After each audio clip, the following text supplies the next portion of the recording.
কয়েকটা কাজ আমি বলি। প্রথম কাজ হচ্ছে নিয়াত করতে হবে যে এই রমাজানটাতে আমি আমার সমস্ত গুনাহ মাফ করানোর চেষ্টা করব। কারণ নবী সাল্লাল্লাহু আলাইহি ওয়াসাল্লাম বলেছেন, সেই ব্যক্তির জন্য ধ্বংস যে ব্যক্তি রমজান মাসকে পেয়েছে কিন্তু তার গুনাহ মাফ করাতে পারে না। কে জানে এটা আমাদের শেষ রমাদান হতে পারে, আল্লাহ না করুক। আমরা দোয়া করি আল্লাহ পাক আমাদেরকে বেশি বেশি রমাদান দান করুক, বেশি বেশি লাইলাতুল কদর দান করুক। প্রথম শুরু হচ্ছে আপনি মাসের বাজার আগে করে ফেলবেন। আমি একটু প্র্যাকটিক্যাল কথা বলবো আর কি। আপনি রমাদান মাসের বাজার এই শাবান মাসে করে ফেলার চেষ্টা করেন, পারলে ঈদের শপিংটাও করে ফেলার চেষ্টা করেন। রমজান মাসে বেশি বাইরে যাবেন এবং টাকা পয়সা নিয়ে গিয়ে স্ত্রী সন্তানের হাতে দিয়ে দিবেন না, যাও বাইরে গিয়ে মার্কেটিং করে আসো, এই ভুলটা করতে যান। নিজে পরিবেশ নষ্ট করবে, রোজার যে আধ্যাত্মিকত্ব নষ্ট হবে, আরো হাজারটা যুবকের চোখের জেনা করাও। প্রয়োজন নাই। আপনি পরিবারের কর্তা, লিস্ট করে ফেলেন, আপনাকে আল্লাহ পাক যতটুকু সামর্থ্য দিয়েছেন মূল জিনিসগুলো কিনে রেখে দেন, আর বাকি টুকটাক বাজার আপনি করবেন। আর যখন বাজারে যাবেন একটা দোয়া পড়বেন, আপনি 10 লক্ষ নেকি পাবেন ইনশাআল্লাহ। কত লক্ষ? 10 লক্ষ। দোয়াটা শিখাচ্ছি।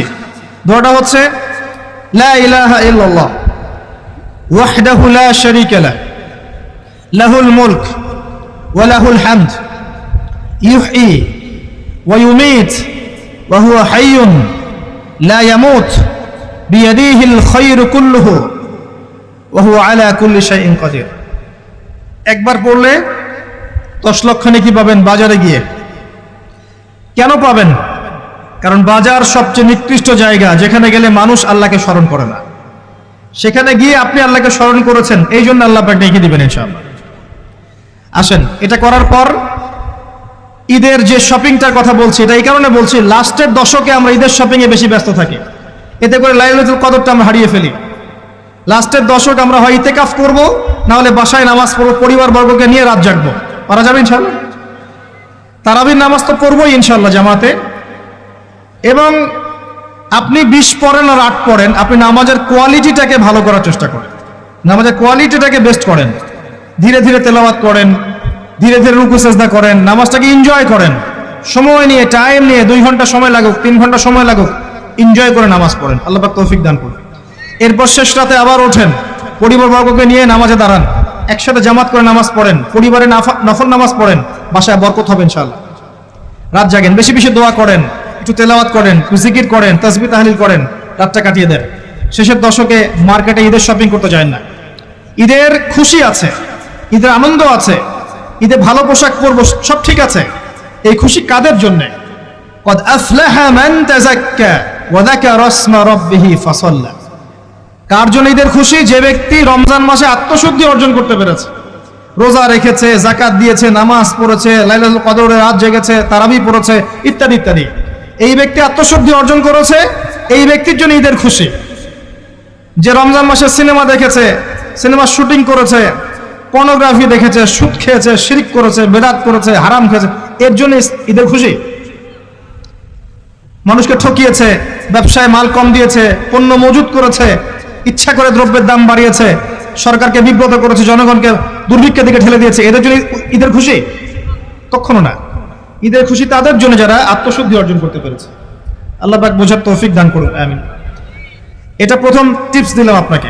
এবার আসেন, আপনি রমাদানে প্ল্যান করবেন যে আপনার জীবনে বড় বড় পাপগুলো কি কি হয়েছে।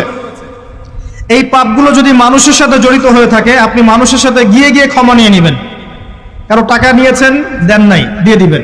কারো সম্পত্তি পায়, দেন নাই, দিয়ে দিবেন। কারো হকটা নষ্ট করেছেন, গালি দিয়েছেন, গীবত করেছেন বা তহমত দিয়েছেন, অপমান করে, ইত্যাদি, ক্ষমা চেয়ে নেবেন। রমাদান মাসে মানুষের হকটা দিয়ে দেন। আল্লাহর কাছে জড়িত যে পাপগুলো আছে, এটার জন্য ইস্তেগফার যথেষ্ট। খালি যদি বলেন আস্তাগফিরুল্লাহাল্লাযী লা ইলাহা ইল্লা হুয়াল হাইয়ুল কাইয়্যুম ওয়া আতুবু ইলাইহি, 1 সেকেন্ডের মধ্যে আল্লাহ পাক আপনার সমস্ত পাপকে নেকি দিয়ে পরিবর্তন করে দিবেন ইনশাআল্লাহ। এবার প্র্যাকটিক্যালি যাবেন, সেহরি করবেন। সাহরির মধ্যে বারাকা আছে। সাহরি না করে রোজা রাখাটা উচিত না। সাহরির মধ্যে বারাকা আছে। একটা খেজুর হোক, 1 গ্লাস পানি হোক, আপনি সাহরি করবেন, এর মধ্যে বারাকা আছে। এবং সাহরির সময় এমন ভাবে খাবেন না যে এটা আপনার জীবনের শেষ খাওয়া। কথা বুঝতে পারছেন? এত বেশি আইটেম করতে যায় না। এত বেশি ভোগবিলাসী হয়ে গেলে রোজার আধ্যাত্মিকত্ব থাকবে না। সেহরিতে অল্প খান, যদি খেতে হয় পেটের 3 ভাগের 1 ভাগ খান, 1 ভাগ ফাঁকা রাখেন, 1 ভাগ আপনি পানি দিয়ে পূর্ণ করেন। এখনকার কিছু তথাকথিত আশিকা রসুলের মতো হতে যায় না, যাদের ভুঁড়ির জ্বালায় চেয়ারে বসতে পারে না, এই কাজ করতে যায় না। এটা মুসলিমদের শোভা পায় না। আমরা পরিশ্রমী জাতি, কর্মঠ জাতি, আমাদের এইসব শোভা পায় না। এটাও শেষ জামানা হাদিসে আছে। কি নাই আসলে, শেষ জামানে এক শ্রেণী মানুষ বের হবে যারা হবে সাকিল, একদম ভুঁড়িওয়ালা, ঠেস দিয়ে বসে থাকবে আরাম করে, এবং বলবে যে কোরআনে যা আছে আমি তাই মানি, হাদিসটা আমি মানি না, ইত্যাদি। আসেন, সাহরির পরে রোজা রেখেছেন, 5 ওয়াক্ত নামাজ জামাতে পড়ার চেষ্টা করে। খুব সিম্পল জিনিস, খুব বেশি কিছু দরকার নেই আমাদের। 5 ওয়াক্ত নামাজ আপনি জামাতে পড়ার চেষ্টা করেন। বাসার থেকে ওযু করে বের হবেন, প্রত্যেক পদক্ষেপ হাঁটবেন, আপনার একটা স্টেপে একটা করে গুনাহ মাফ হবে, একটা নেকি লেখা হবে, মর্যাদা বাড়িয়ে দেওয়া হবে। একে 10 দিয়ে গুণ করা হবে, রমজান মাসে আরো 70 দিয়ে গুণ করা হবে ইনশাআল্লাহ। ফজরের নামাজটা জামাতে পড়লেন, নামাজটা জামাতে পড়ার পর আপনি বসে থাকবেন, কিছু সময় জিকির আজকার তাসবিহ তাহলিল করবেন।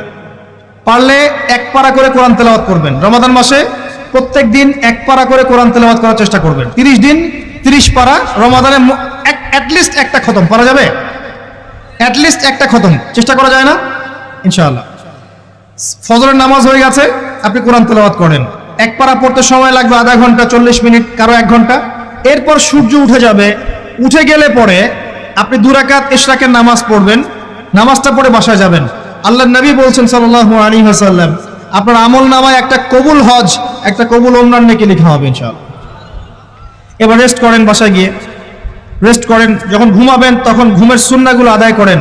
সূরা ফালাক নাস ইখলাস পড়েন, ফু দেন, দিয়ে গা মাসাহ করেন, আয়াতুল কুরসি পড়ে ঘুমান, ঘুমের দোয়া পড়ে ঘুমান, ঘুমটাও নেকি হবে ইনশাআল্লাহ।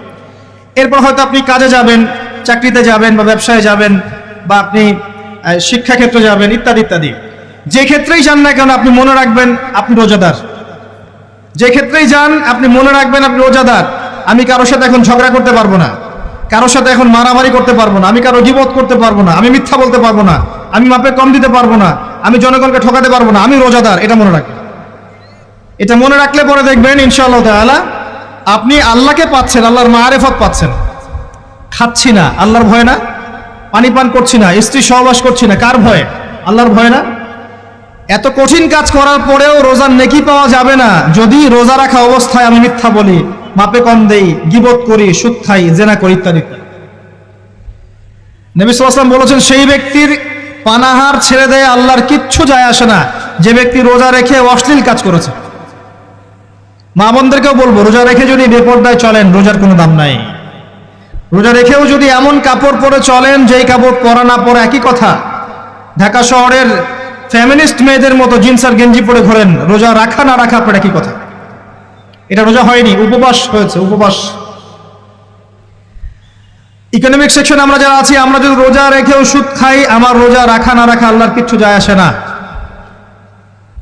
আমরা ধর্মীয় ক্ষেত্রে যারা আছি, জানা অনুযায়ী আমল যদি না করি, দিনকে দুনিয়ার স্বার্থে ব্যবহার করি, আমাদের রোজা রাখা না রাখায় কিছু যায় আসে না।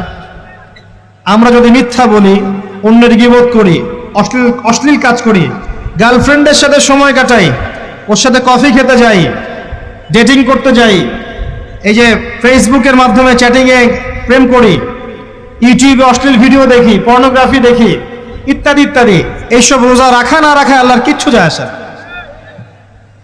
আমি হাত জোর করে বিনতি করছি ভাই, খাওয়া পান করা, স্ত্রী সহবাস ছেড়ে দেওয়ার নাম রোজা নয়, এটার নাম রোজা নয়, এটা একটা অংশ রোজার মাত্র।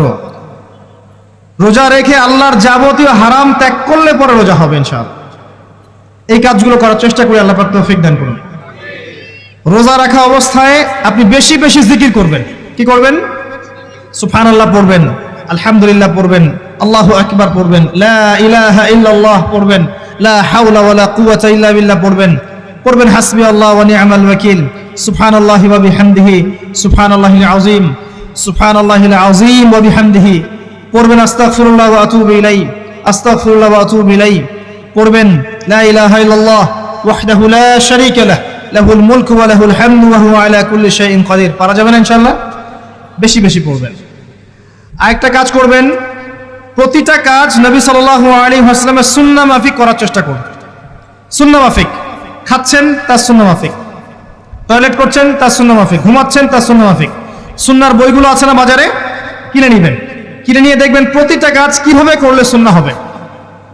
এই কাজগুলো করতে গিয়ে আপনাকে গভর্নমেন্ট বাধা দিবে, বিশ্বের পরাশক্তিরা বাধা দিবে, আপনাকে কি কেউ পিটাবে এগুলো করলে, জেল খাটাবে? এগুলো আমাদের ব্যক্তি স্বার্থের ব্যাপার, ইচ্ছা করলেই করা যায়। এই ইচ্ছাটা আল্লাহ পাক আমাদের অন্তরে জাগ্রত করুন, আমিন। একটা কাজের কথা বলবো, নর্মালি আমরা ফরজগুলোতে বেশি ফোকাস করি, ফরজ ওয়াজিবে। রমজান মাসে সুন্নত মোস্তাহাবে ফোকাস করতে হবে। রমাদানে একটা নফল আপনাকে ফরজের নেকি দিয়ে দিবে ইনশাআল্লাহ, রমাদান একটা সুন্নাহ আপনাকে ফরজের নেকি দিবে ইনশাআল্লাহ। তো রমজান মাসে শুধু ফরজ নয়, একটু সুন্নাহ সালাতগুলো, নফল সালাতগুলো একটু বেশি বেশি পড়ার চেষ্টা করি, আল্লাহ পাক তৌফিক দান করুন। স্পেশালি একটা কাজ করার চেষ্টা করতে পারি, ওযু যখন ভেঙে যায়, টয়লেট করলেন ওযু ভেঙে গেল, সাথে সাথে হালকা করে ওযু করে ফেলার চেষ্টা করে, সবসময় পবিত্র থাকার চেষ্টা করে। বেলাল আল হাবাশি নাম শুনেছেন? রাদিয়াল্লাহু আনহু। নবী সাল্লাল্লাহু আলাইহি ওয়াসাল্লাম বলছেন, আমি যখনই জান্নাতে গিয়েছি বেলাল তোমার পায়ের শব্দ শুনেছি। সুবহানাল্লাহ। যেই বেলালকে উত্তপ্ত মরুভূমিতে শুইয়ে নির্যাতন করা হচ্ছে, সেই বেলাল বলছেন আহাদুন আহাদ। সেই বেলাল রাদিয়াল্লাহু আনহুর নামে শানে সূরা নাজিল হচ্ছে কুল হুয়াল্লাহু আহাদ। ওই বেলাল রাদিয়াল্লাহু আনহুকে নবী সাল্লাল্লাহু আলাইহি ওয়াসাল্লাম বলছেন, যখনই জান্নাতে যাই তোমার পায়ের আওয়াজ শুনি, তুমি কি এমন আমল করো যার কারণে এই মর্যাদা তোমার? বেলাল রাদিয়াল্লাহু আনহু বলছেন, আমি তো স্পেশাল তেমন কোনো আমল করি না, আপনারা যা করেন আমিও তাই করি, তবে আমার যখনই ওযু ভেঙে যায় আমি ওযু করি, আর আমি ওই ওযু দিয়ে 2 রাকাত নামাজ পড়ি। এটাকে তাহিয়াতুল ওযুর নামাজ বলে। রমজান মাসে করার চেষ্টা করি, আল্লাহ পাক তৌফিক দান করুন। আমরা অনেকে মসজিদে যাই, ধাপ করে বসে পড়ি, করি না এই কাজটা? মসজিদে গিয়েছি, ধাপ করে আগে বসে পড়ি। মসজিদে গিয়ে 2 রাকাত নামাজ পড়ে বসা সুন্নাত। মিনিমাম 2 রাকাত নামাজ পড়ে বসলে আপনি তাহিয়াতুল মসজিদের নেকি অর্জন করলেন, মসজিদের হকটা আদায় করলেন। ওই জায়গা আপনার জন্য সেজদার সাক্ষী থাকলো, কিয়ামতের মাঠে আপনার পক্ষে সাক্ষী দিবেন ইনশাআল্লাহ। এই সুন্নাহগুলো আমরা চর্চা করার চেষ্টা করি রমজান মাসে। রমজান মাসে দাড়িটা ছেড়ে দেন, দাড়িটা ছেড়ে দেন। এটা একমাত্র ভিজিবল সুন্নাত, দৃশ্যমান সুন্নাত, যেটা আপনার সাথে কবরও যাবে। যখন কাফন দেয়া হবে তখন দেখা যাবে না আমার সাথে আর কোন কোন সুন্নাহ আছে, এই একটা সুন্নতই দেখা যাবে আমার সাথে কবরও যাচ্ছে। কথা কি বুঝতে পারছেন? আর এটাকে আমরা এখন যত পারি মেয়ে হওয়ার চেষ্টা করছি। নবীজি বলেছিলেন শেষ জামানায় ছেলেরা মেয়েদের পোশাক পরবে আর মেয়েরা ছেলেদের পোশাক পরবে। দেখুন মেয়েরা এখন ফর্মাল পোশাক পরছে, জিন্সের গেঞ্জি পরে ঘুরছে, আর ছেলেরা ক্লিন শেভড। ছেলেরা মেয়েদের মতো গাল বানাচ্ছে। আর কোন সাইনের জন্য অপেক্ষা করছেন? নবীজি বলেছিলেন উঁচু উঁচু বিল্ডিং নির্মাণের প্রতিযোগিতা করা হবে।